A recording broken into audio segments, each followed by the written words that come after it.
ভোটটা 14-18 থেকে ভালো হয়েছে। আমরা নতুন সরকারকে স্বাগত জানাই কয়েকটা কারণে। আমাদের কিছু জনপ্রিয় প্রার্থীর কোনো আসনে ভোট শূন্য দেখানো হয়েছে। পিআর পদ্ধতি মাথায় রেখে পার্টির ভোটের সংখ্যা শতকরা 1 ভাগের নিচে রাখা হয়েছে। তার মানে এই সরকারের বিপক্ষে গিয়েই তো আপনাদের এই বক্তব্যগুলো। না, ভোটটা 14-18 থেকে ভালো হয়েছে, এটা আমি বলবো। 14-18-24 থেকে ভালো হয়েছে, কিন্তু 2001, 2008, 96, 91 স্ট্যান্ডার্ডে ভোটটা ভালো হয়নি। এবং জাতীয় পার্টিকে সব আসনে তৃতীয় করা হয়েছে, কোনো জায়গায় চতুর্থ করা, যেগুলোতে আমাদের উইনিং সিট সেগুলোকে থার্ড করা হয়েছে। কোনো কোনো সেন্টারে আমরা শূন্য ভোট পেয়েছি।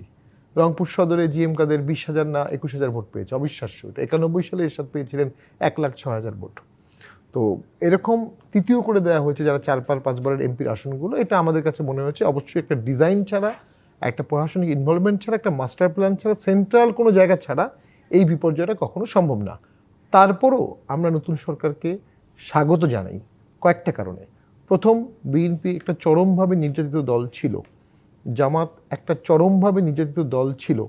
অন্তত 14 সাল থেকে 24 দেশে স্বাভাবিক রাজনীতি চলেনি, স্বাভাবিক ইলেকশন হয়নি, তীব্র ভিক্টিমাইজেশন জামাত বিএনপি হয়েছে।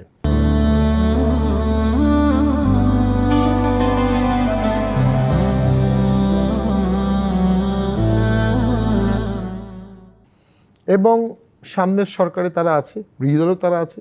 যতক্ষণ পর্যন্ত তারা দেশের স্বার্থে কাজ করবে আমরা তাদেরকে সমর্থন দিব। যখন দেশের স্বার্থবিরোধী কোনো কাজ হবে আমরা সমালোচনা করব। সরকারি দল বিরোধী দল পররাষ্ট্রনীতিতে এক হতে হবে, এটা বাংলাদেশে কখনো ছিল না। বাংলাদেশে এক সরকার রাষ্ট্রে চায়না নীতি করেছে, আরেক সরকার এসে ভারত নীতি করেছে। এক সরকার এসে আমেরিকা নীতি করেছে, আরেক সরকার এসে অ্যান্টি আমেরিকান নীতি করেছে।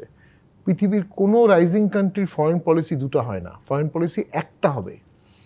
এবং বাকি ইমপ্লিমেন্টেশনগুলোর ক্ষেত্রে আবার ডিভাইডেশন হতে পারে। তো সেখানে কিন্তু আমি মনে করি বাংলাদেশের নতুন সংসদ কিছু দৃষ্টান্ত স্থাপন করতে যাচ্ছে, এবং আমি জামাত ইসলামী এবং বিএনপিকে স্বাগত জানাই যে তারা ফরেন পলিসি বিষয়ে একমত এই আছে। ফরেন পলিসির যে বিষয়টির কথা আপনি বলছেন, সেখানে কি আপনি বিএনপিকে খানিকটা অস্বস্তিতে দেখতে পেয়েছেন?